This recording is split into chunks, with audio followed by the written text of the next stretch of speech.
Welcome to Voices of Esalen. I'm Sam Stern. Today my guest is Bill Drummond, a clinical psychologist based in Wellington, New Zealand. Bill has spent more than a decade working with young people and families in public mental health settings, including adolescents facing trauma, anxiety, depression, and the very modern confusion of navigating a world that offers diagnoses, algorithms, and artificial companionship at astonishing speed. In this conversation, Bill and I talk about what he's seeing in young people today, the rise of diagnostic identity, the appeal of turning to AI or social media for validation, and what parents are often missing. We also explore the body.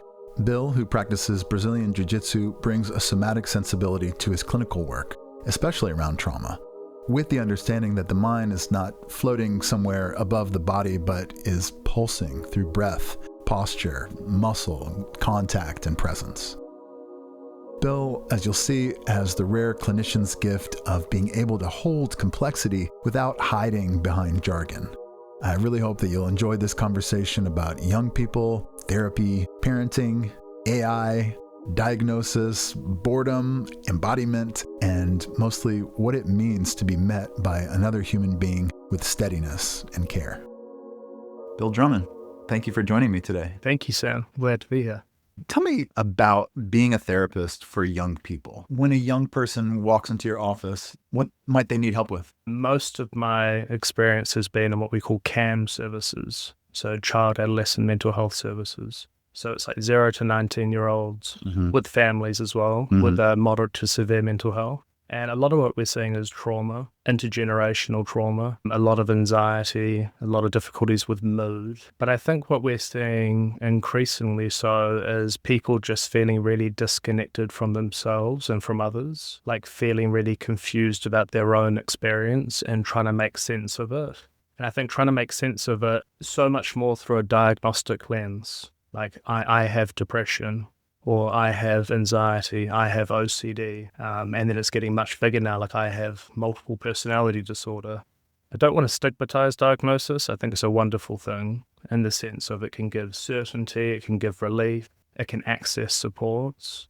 But I think it's very limiting in the way that you understand yourself. Often we're seeing people who would say they have 4 or 5 different diagnoses. It's almost like the way that they'd introduce themselves. Like, hello, my name is Bill. I have ADHD, I have OCD, I have PTSD, and I have ASD. And so when I meet someone like that, my clinical hat, because that's the way I was trained, that you're meant to then think around assessment, figuring out what that is and what's the treatment for it. But I'm much more curious around how has this person come to identify themselves in those ways. I just feel skeptical about this idea of diagnosis. The Diagnostic Statistical Manual, volume 1 was like tiny. And I think then it was really trying to figure out why are some people so different from others, like really unique challenges like psychosis or bipolar. But now we're at volume 5. And it's not like we've discovered all these new things because mental health is really ambiguous. It's not like you can do a blood test for it. You've been doing this for a while. In the last couple of years, is there a particular diagnosis that has come more than was previous? Absolutely. A lot more ADHD, a lot more neurodiverse referrals, a lot more ADHD, a lot more assessments for autism spectrum disorder. I would say a lot more personality disorder queries. Yeah. Personality disorder is like an enduring pattern of behavior that's causing significant impact in one's life. The last DSM was a little skeptical of how those diagnoses are formed because actually all of us on continuums will fall into different personality disorders. So we overlap into different ones. Borderline personality disorder, you have to hit 5 of 9 symptoms. All the diagnoses in the book are clusters of symptoms, 5 of 9, 4 of 7, different variations. So there's like over 250 ways you can meet criteria for that diagnosis. Like, I have depression, or I have borderline personality disorder. Like, it's not you, it's not a thing you have. I would say you're experiencing. You're meeting criteria for it. And like up to 50% of people with borderline personality disorder will fall out of criteria for the diagnosis on its own without treatment. Without treatment? Because life just changes. Maybe you meet someone amazing and you feel connected to them. You find a career or an interest that you're really passionate about. Just life changes in some kind of way so you can move out of it. And I always think it's really important to tell people, because if you believe you have a thing that you will always have, that's quite like debilitating. It's very limiting. With your kind of deep experience with teens, do you get a sense of where the adult world consistently fails its young people? So there's a lot around identity stuff. I think validation is one of the most core skills that we teach anyone, and teaching parents as well. You know, that feeling when someone sees you and you feel felt and you feel understood. It's kind of like how we're tribal. That's where you feel most comfortable. So parents who are seeing behaviors that they think are wrong in some kind of way, or an experience that is not okay in whatever context it is, telling them to stop doing that, or why are you doing it, rather than stopping and being curious and wondering what's going on for the person. That's where you like stay in connection. We all have our own personality and our own identity, but when we project it onto others that they should be a certain way, that's when you're disconnected, and that's when you start feeling more alone. So I'd say like one of the really important things to teach parents is just not what you think is the right thing to do, but understanding and coming to a place of understanding what's the right thing to do with this person. Is it your observation that adolescents turn to AI and social media for a kind of validation, or for an attempt to understand their identity or form their identity? Absolutely happening a lot more. And I think we need to be very aware that AI is a business model. We are the product. We're not using the product. And it has an investment in you continuing to use it. And it's only going to interpret what you put in. So if you are on there and you're using that for self-exploration because the people around you in your community you don't feel held by and supported, you're going to type things. And I've seen this with people I've worked with before, like, I'm really sad, I don't like the way I look, I hate myself, what's wrong with me?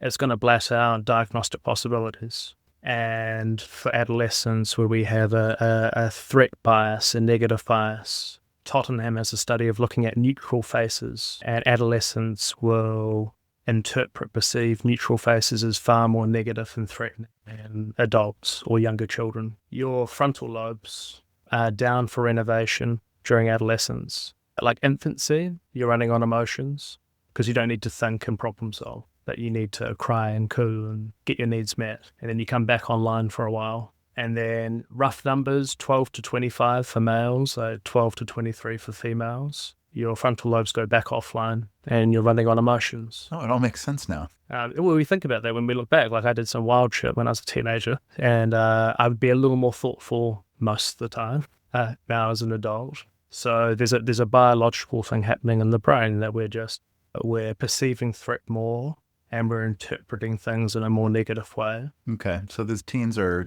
viewing the impartial faces, but they're actually viewing them as critical. I'll talk about that with teenagers I'm working with, that there's a part of your brain that is just going to perceive things in a slightly more like impulsive, negative way. And that's trying to help foster the skill, which we all need to learn in life, of when my alarm's going off, is it emotional smoke or is there a real fire? Like telling the difference between fire and burnt toast. That's a real skill to develop, right? Because I only want to respond to alarms when I need to. I don't want to feel like there's a fire when there's nothing there. So in your opinion, the role of the AI system as validator, it's more hurtful than it is a panacea for that moment? Look, I'll say I think there's some benefits. I think in a strained health system, that can be expensive, hard to have appointments. I've looked at it myself and I've had some kind of ailment, like I wonder what's going on, could it be this? But you take it with a grain of salt. Yeah. I would say it in the same way that you say, like, don't Google symptoms because it's going to come up with cancer. And it's going to scare you. Yeah, and it's going to scare you.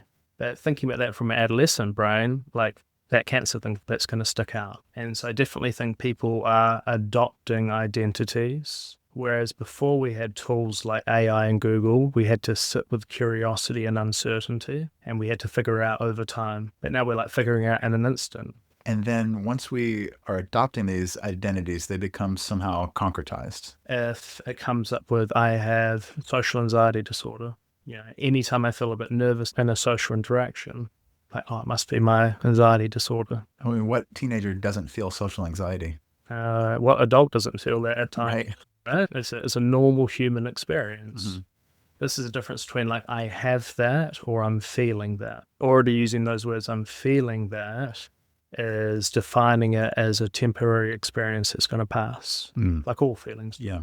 Most adolescents have some relationship difficulties, feeling emotional, think that neurodevelopmental stuff, daydreaming, finding it hard to concentrate. And then you get into these kind of looping reels and algorithms, which are totally biased from the information that you're looking at online. Dan Siegel talks about where your attention flows, connections grow. So if I'm caught up in that thought process for a sustained period of time, it makes sense I might identify with that. And that can be quite relieving in a way. A diagnosis can be like, oh, that's what's going on for me.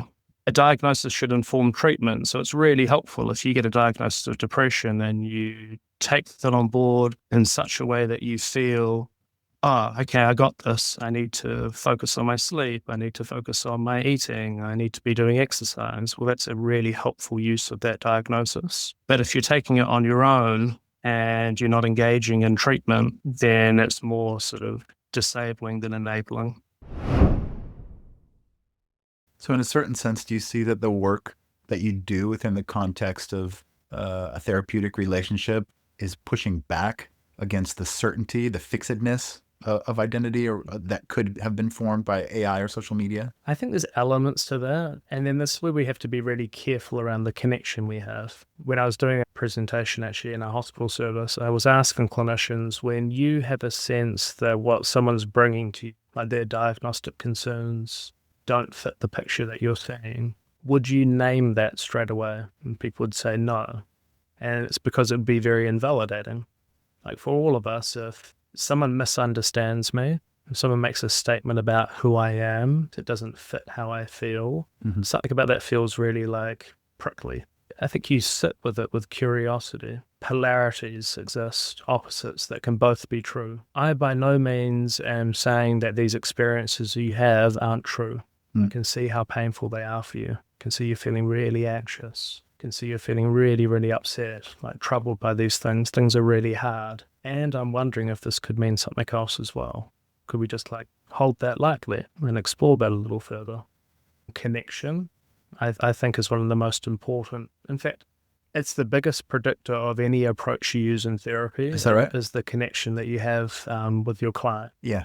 So I sometimes use this term, like you could meet with a Jedi therapist, the most charismatic, intelligent, skilled therapist in the world. But if you don't feel like some kind of connection, like if you don't feel like they care for you, that what they have to say is important, it's very hard to listen and take that stuff home. And that is where the human therapist differentiates him or herself from something like AI. AI, for all of its deductive capacities, it cannot feel empathy. The fear of AI overtaking the world and overtaking jobs, I take some solace in thinking probably as a therapist, my job I hope would be safe, because there will be a population of people that will gravitate to AI for support for sure. And in fact, in 2025, the top use of AI was for therapy and companionship. There's actually some really good apps that people use for therapy as well. Yeah. I think they're great.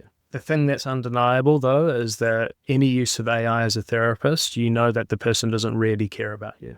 It's not the person. There's privacy and there's confidentiality, but there's a missing kind of a connection there.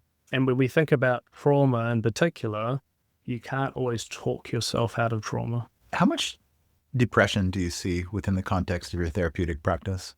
Certainly a lot. A lot. Yeah, Yeah, a lot. I mean, anxiety and depression were the two main things, and trauma as well, that we would say. Yeah. Do you have any hypotheses about why we see a lot of anxiety and depression in young people? Why we're seeing more of it, you're thinking, or just why we see a lot of it? I think there's like two sides to coins as well. Sometimes people who are really deep feelers, those are some of their best qualities and ways. And I think if you're trying to treat people to get to the place where they're feeling less sensitive about people, you're kind of taking away a part of themselves. Our world has developed at such an accelerated rate over the last sort of 50 years. And I'm often like really curious about the idea of like our evolution hasn't evolved as quickly as civilization has as well. Oh, yeah. So I think people are less behaviorally active. than we would have used to be. And what's an example of being behaviorally active? Being outside, finding things to do, not having opportunities to be sitting down and being on devices, gaming devices on our phone, on our laptops. Behavior activation is one of the best evidence-based treatments for mild depression. Like, you don't even have to do talking therapy. You just have to do stuff, do some movement, be around people. So I think we're missing some of that. I think we've lost the art of tolerating boredom and uncertainty. What is so great about boredom? Being able to just sit with your mind. So for people with anxiety, for sure, they'll say nighttime is one of the most challenging times. A lot of families I work with will say this. Like, at nighttime, my daughter or my son has all these questions they're having to ask me just before bed. And it keeps them up for hours. And then they're having to co-sleep. And it's because we've been busy all day long.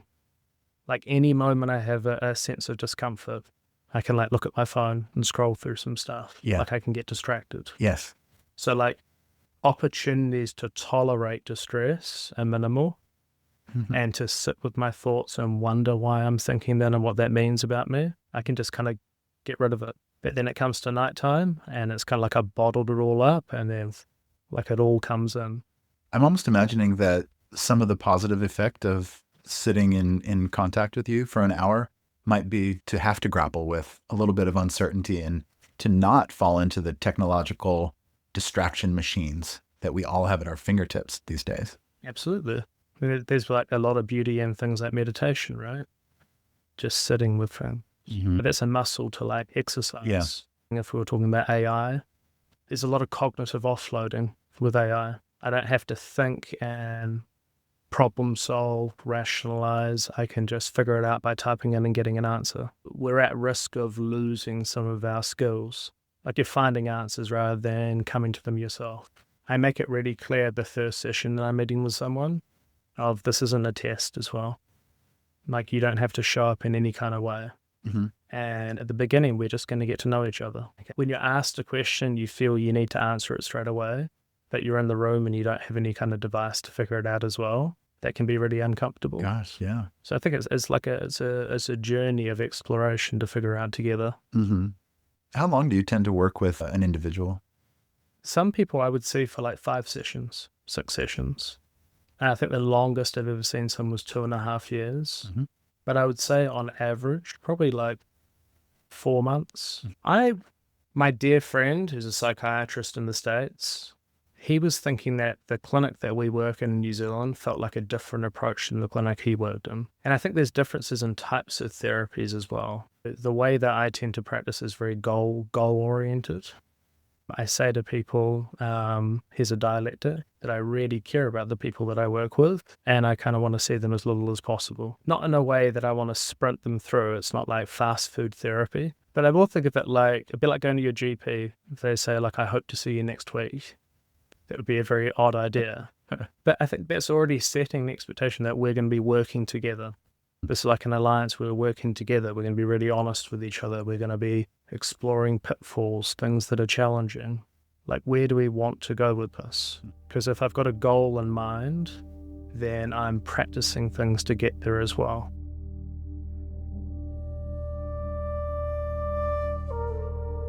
Are you looking to come home to the body, quiet your mind, and reconnect with ancient life force? Join us at Esalen for The Wild Embrace, A Journey to Vitality, with Jovina Chan on November 16th through November 20th, 2026. Through conscious dance, gentle yoga, ceremony, and time in nature, this week will restore your strength, deepen your sense of belonging, and help you remember the awe of being alive. Likewise, we have an amazing weekend workshop coming up with Sadia Bruce, taking place December 25th through 27th at Esalen. It's called Ground Control, Cultivating Steadiness in Wild Times. Through yoga, breathwork, meditation, rhythm, and embodied presence, you'll learn to slow the inner rush, regulate the nervous system, and rediscover a steadier relationship to time, attention, and your own body. Join us in Big Sur to practice groundedness as a living skill for these intense and changing times.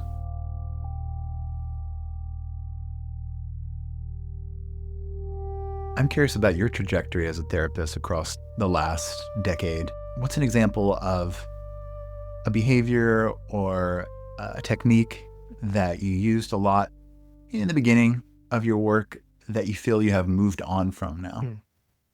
When you're trained as a clinical psychologist, your main set of skills are cognitive behavior therapy.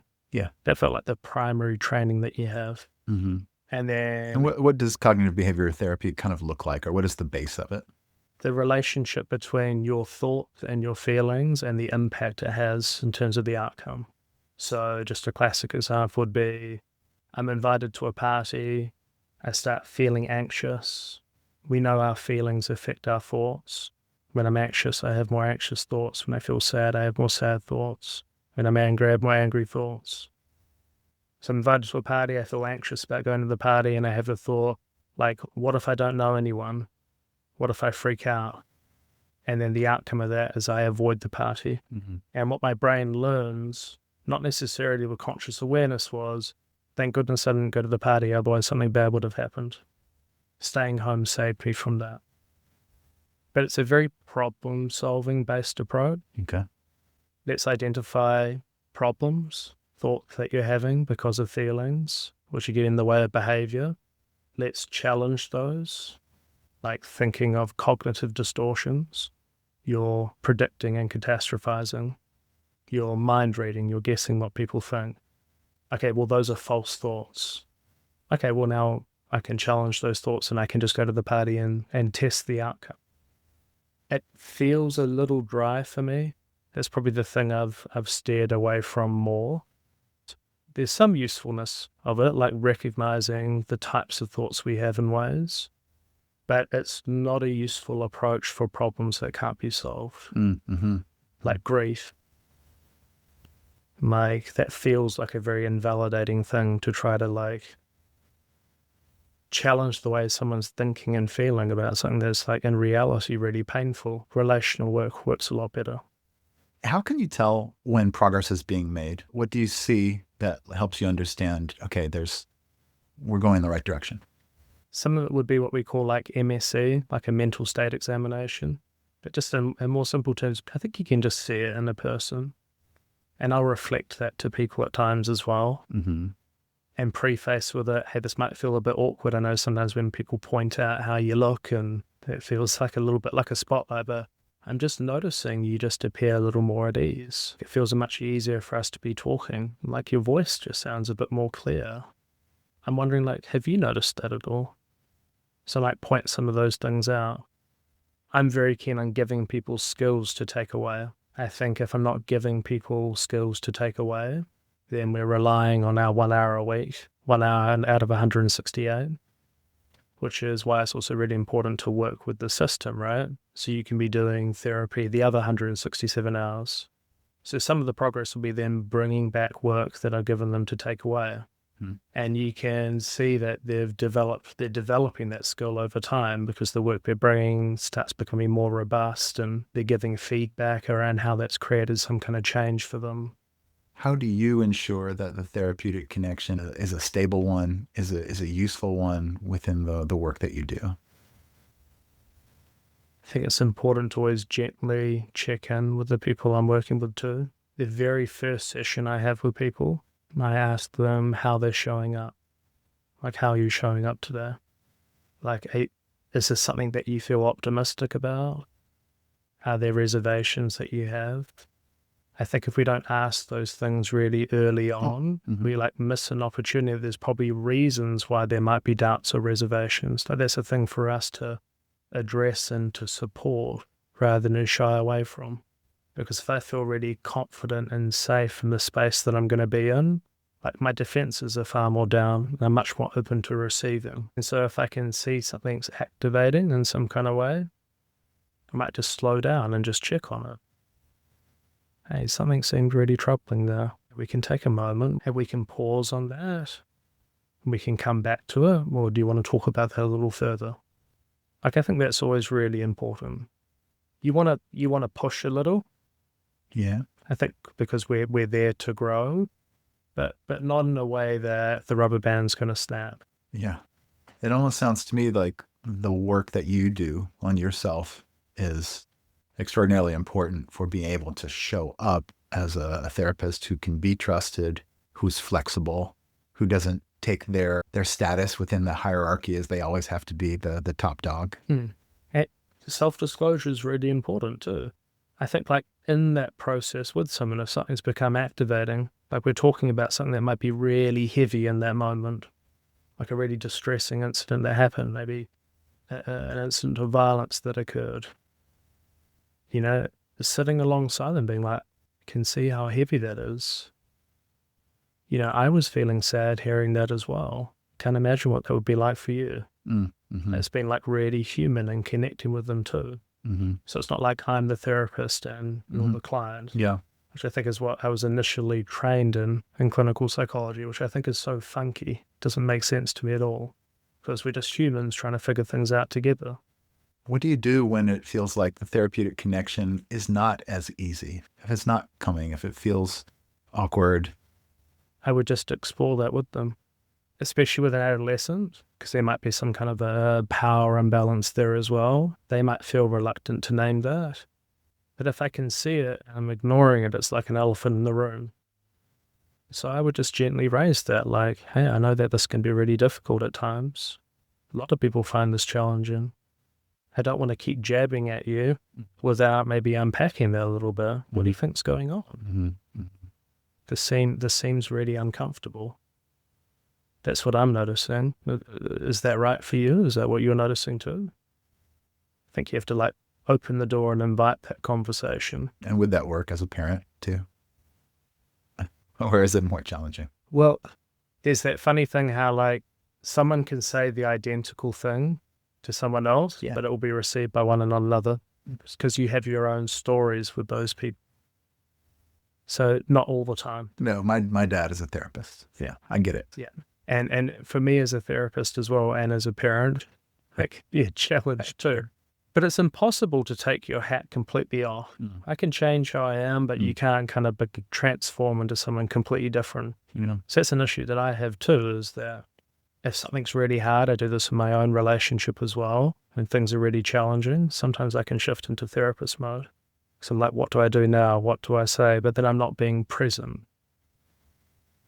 I think when you're asking what parents miss as well earlier on, like presence is as important as the content and what we say. I think it's a really important thing that we teach. So your tone, your posture, your facial expression. Actually, there was a case I worked with where a mother was saying all the most perfect things you could imagine with their daughter. They were really skilled in validation and it would just enrage their daughter. Yeah. Piss them off so much. And it's because they were saying it in this really calm kind of tone, because they were probably really up in their head about it rather than in their heart.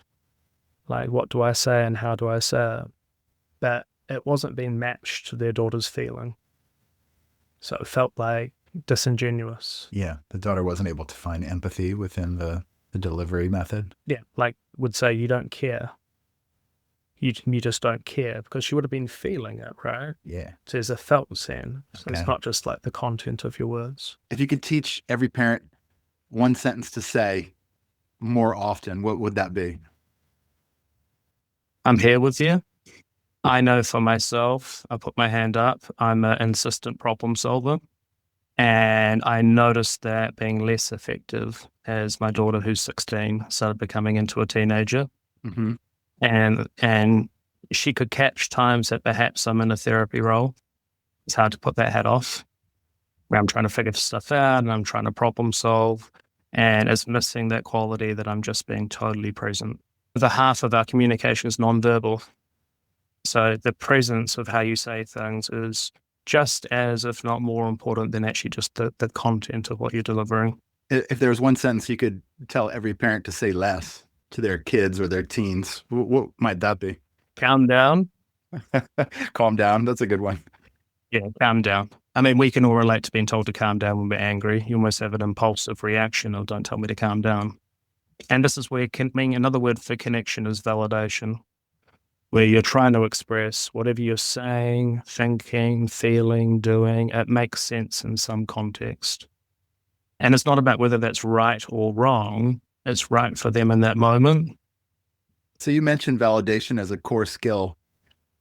What's the difference between validating a young person and simply agreeing with them? Yeah, very different. You don't want to validate the invalid. So you wouldn't want to say it makes sense. You punched them in the face. You were angry. No, like it doesn't make sense. You don't punch people in the face. I understand why you wanted to punch them. You're feeling really angry, and we can't punch people. DBT is one of the main therapies that I do, dialectical behavior therapy. It was the first evidence-based treatment for borderline personality disorder. Mm-hmm. But they talk about something called the biosocial model. And it's the way that someone's biology, like their temperament, their sensitivity. So it might be more emotionally reactive, like their emotions can be higher, can take longer to return to baseline. Like how that interacts with the environment around them. And so this is almost coming back to the idea of developmental trauma. If you're growing up in an environment where you're often told that your experience is wrong, and as a child, you're learning about you don't understand emotions yet. I mean, you're feeling them, but you don't know the context of them. So you need feedback from the people around you. Like, that makes sense. You were upset. That really hurt. Or I get you were angry. It's really annoying when things don't go your way. Yeah, I can see why you were anxious of that. I remember I used to worry about those things. You're starting to learn that my experience makes sense. Mm. And other people experience those things too. Okay, so that makes sense. But if you're having repeated experiences of something is wrong about the experience I'm having, you'll come to second guess yourself. You're also getting emotionally activated again and again. And so this is what turns into more chronic emotional dysregulation, because as you've grown up, you're not able to sit and tolerate feelings because you think they're wrong and you might be trying to change them. So just like me telling you to calm down when you're angry, you might be telling yourself to do that, even though there's a really good reason that you're feeling that way. You need to have connection with yourself, your experience, what it means for others too. Is there anything about Esalen and the sensibility of Esalen that you feel could be brought into your work or brought into the work of therapists, whether they're working with young people or with adults? Is there a sensibility here that you feel could be valuable?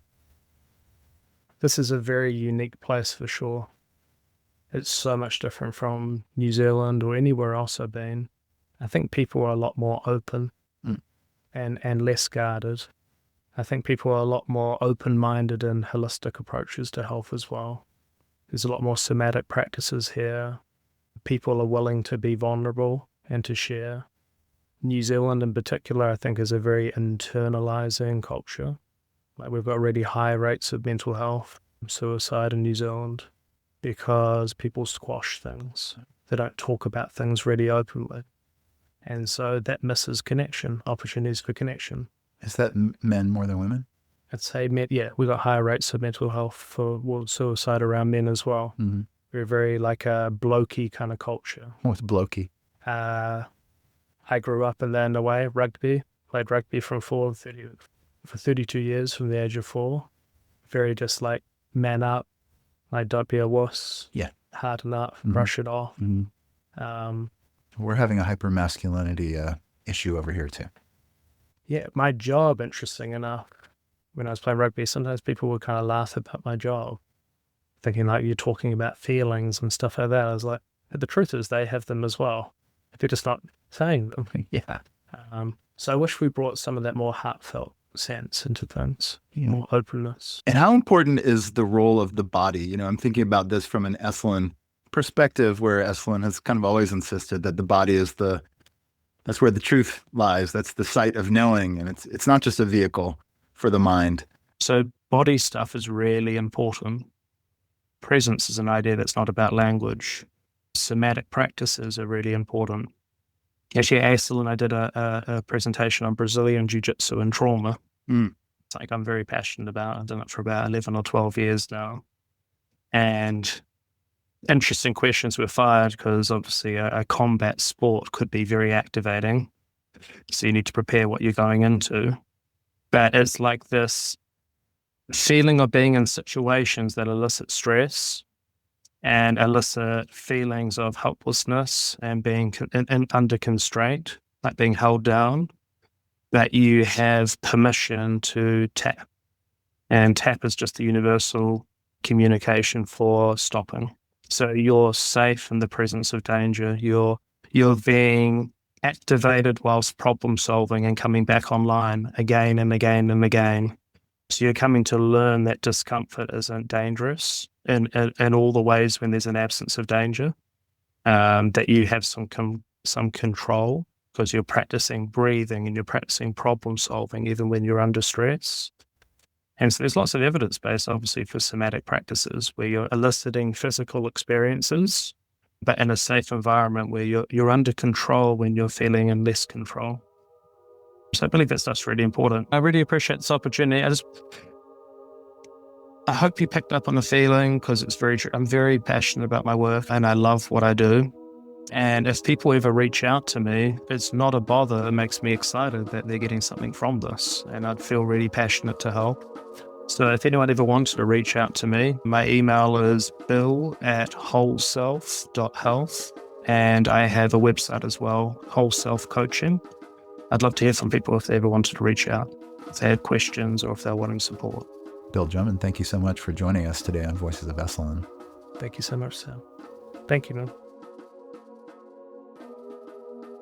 This show is produced in conjunction with Shira Levine. Our theme song is by Nico Holloman. We'll see you next time.